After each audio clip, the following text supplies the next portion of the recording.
Pride, an asset for humility and human flourishing.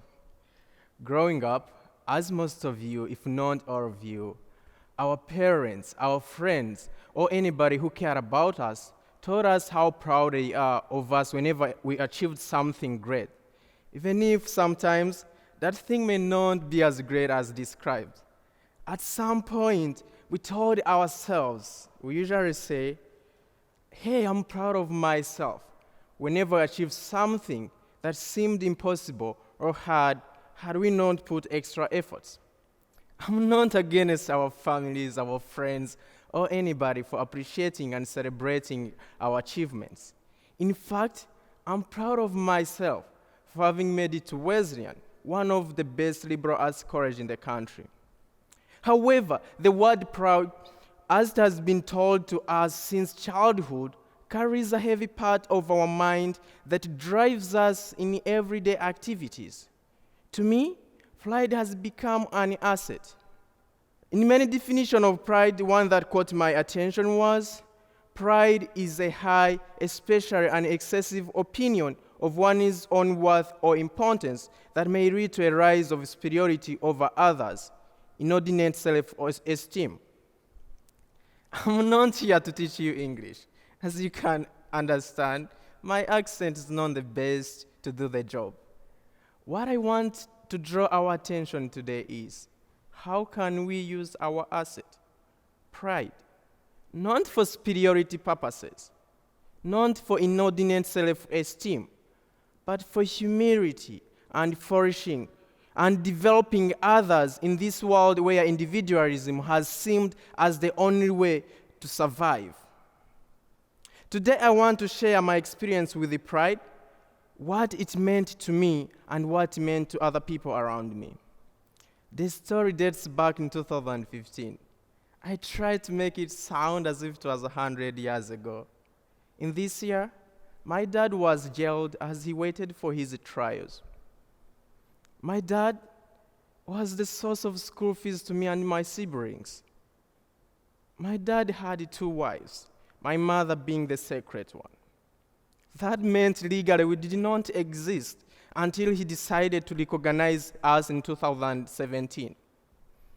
His imprisonment meant dropping out of school for me and my twin brother after completing grade 9 and resorting to subsistence farming, the only activity done in my home village, Burera, in the northern part of Rwanda. Lucky enough, my sister had completed high school. My mother, who was a subsistence farmer herself, she had no say over education future except praying hard for rain to get enough harvest to fill our stomachs. By the time my dad was imprisoned, he was a major in the Rwandan Defense Force. This is the first rank in the senior officers of the country army. My dad's imprisonment meant that I won't have school fees anymore. By the time of his imprisonment, I attended one of the most expensive schools in the country, King David Academy. Thinking of how I would proceed with my education without my dad, I couldn't figure out the way to go. I became desperate, not knowing what will happen next. I couldn't see myself not having an office job like other educated people. I couldn't see myself as a farmer. I remember one day, overwhelmed with the thoughts, I decided to run away from home without knowing where the path would lead me. I walked for 7 hours, rested under a house that was still under construction. It had no doors, had no windows, so it was actually just sleeping in the open.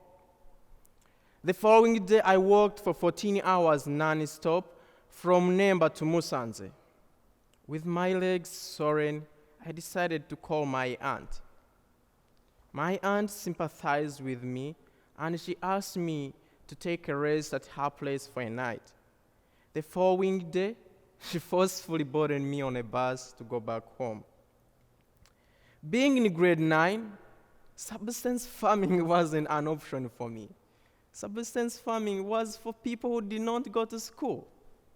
As I was fighting with my pride, Thinking of what my future will be, my sister had better plans. Plans of trading her pride for the well-being of the family. Being a high school graduate, graduates do not expect careers which are not for people who have gone to school. They do not expect other jobs like selling fruits on the streets, like my sister chose. In addition, my sister was a daughter to a senior officer. Her diploma, her biological background, would have been just enough to discard certain jobs out of her choices. Instead, she chose to move to Kigali, the capital of Rwanda, and started selling fruits on the verandas of Kwamutangana market that my aunt had freely offered it to her because she couldn't afford a place inside the market. She started with 10,000 Rwandan francs, which is almost $12. My sister had sold her pride for the well-being of the family. It is this time that our family started getting our basic needs, for example, food when it wasn't time for harvesting, and other materials we needed at home. Still the genius, I was at home sitting, still thinking. I didn't know the way forward. A few weeks before the start of the new year, the national results for grade 9 were released. I remember walking to the top of the hill with my twin brother for better cell phone connection, to send an SMS to Rwanda Education Board and retrieve our scores. I got 9 aggregates, which is close to the perfect score, 80 aggregates. My brother got 72 aggregates, which is the last score. My excitement ceased after seeing his grades, but my inner self was jubilating. I had proved that I was actually the genius of the family. I went back home 2 days later after the release of the results. The director of King David, Madame Annette Batamuliza, called me and offered me a scholarship to study my advanced level at King David Academy. I was so happy, as you can imagine. I ran to my mom telling her the good news. But I could tell from her face, she was so excited, so happy, but at the same time, she was so worried. School materials, pens, books, still posed a threat to her financial being. My twin brother that evening came back home happy as well. Him and his friend Joseph had plans of starting selling hens at the village. When he learned about the scholarship, he was so happy and he told me not to worry. He said, I will save my profits and will buy you books and pens. The rest were bought by my sister. And in that way, I was able to attend my advanced level at King David Academy. Lucky enough, a semester after I started my advanced level, my dad was released from prison after being proved not guilty by the military courts in the country. And life normalized. This would have been enough to realize how my brother, my sister, had traded their pride for my sake. Instead, it wasn't. In fact, I remember every time I came back home for holidays, I was treated so different from other children. I was always served on the newly bought plate, talked to so kindly, not to be offended. Life moved on as proud as usual until I finished my high school. I had a simple phone, a Techno phone, which for some reason I never wanted to possess anymore. I wanted a smartphone. I wanted a smartphone so badly, but I couldn't buy myself one. Neither my dad could. For some reason I didn't understand until he passed away 1 week before my admission to Wesleyan. He had become bankrupt. I wanted a smartphone not because I needed one, but I just wanted to show my friends that I'm also a .com person. using WhatsApp, you can name them. Since everybody considered me exceptional in the family, it was very easy to ask my auntie Muragije, who had a smartphone, to give it to me. Her smartphone was her pride. It was one of the most expensive things that my auntie Muragije owned. She proudly pulled off her phone to take a picture whenever at an event, to keep photos for her memories. But I wanted the same phone. But since she believed in me, I went to her and told her that I needed a smartphone to apply and study abroad. She looked at her phone, then she looked straight into my eyes, and she said to me, "My son, if this is the only thing that can help you, I'll give you my phone and have yours." This was the third time someone else had traded their pride for my sake. A few days after joining the WhatsApp group using my aunt's phone, someone posted a link to apply to Bridge to Rwanda, a gap year program that helps the most successful students in East Africa and trains them to be able to apply and win scholarship in the top universities around the world.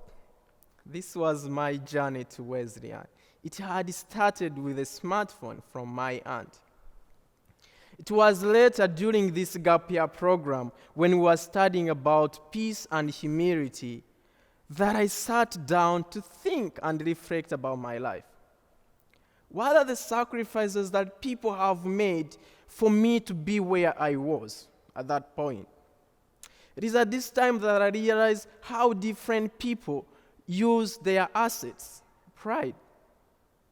To me, I used my asset to show that I was better than everybody in the family. I used my asset, pride, to get away with everything that I wanted because I knew everybody believed in me. My sister used her pride to support her family because she understood the family was the foundation of everything she had.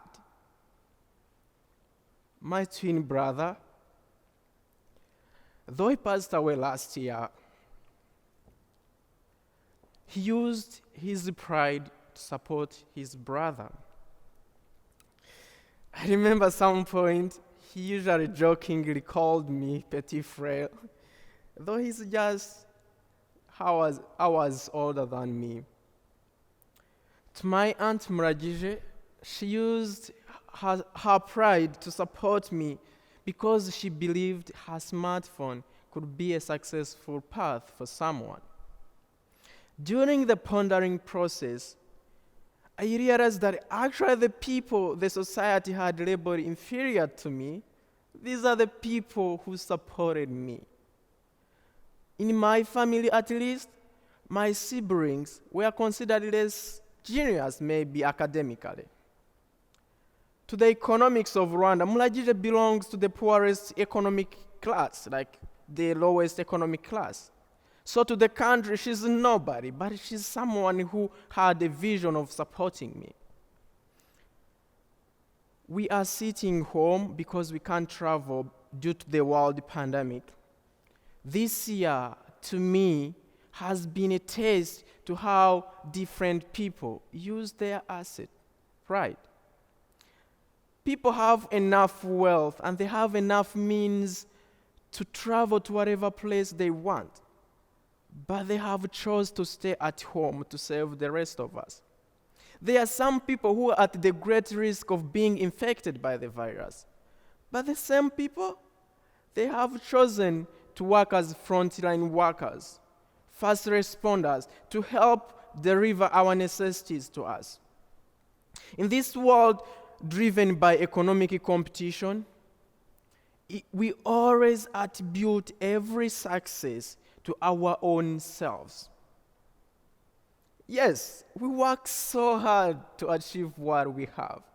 In fact, I got to Wesleyan after countless sleepless nights, studying, working hard. But to me, this kind of thinking misleads us. Without recognizing the importance, the contribution that people around us have put into our success, we don't respect them.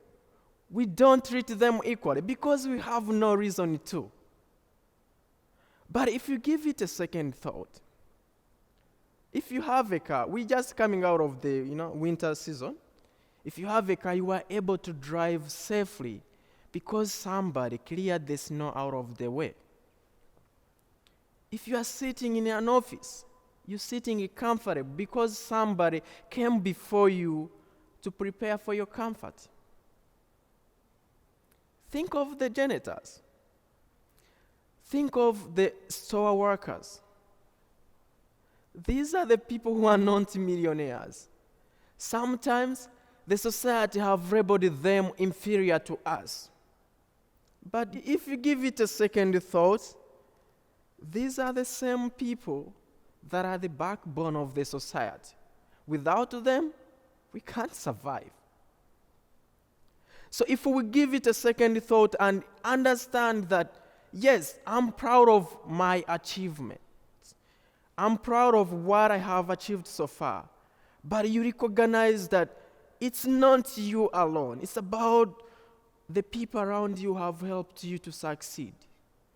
You are humble enough to respect everybody because they have contributed to your success. You have a reason to treat everyone equally. To me, treating everyone equally, respecting everyone, is the true beginning of humility, the true beginning of human flourishing. Thank you so much.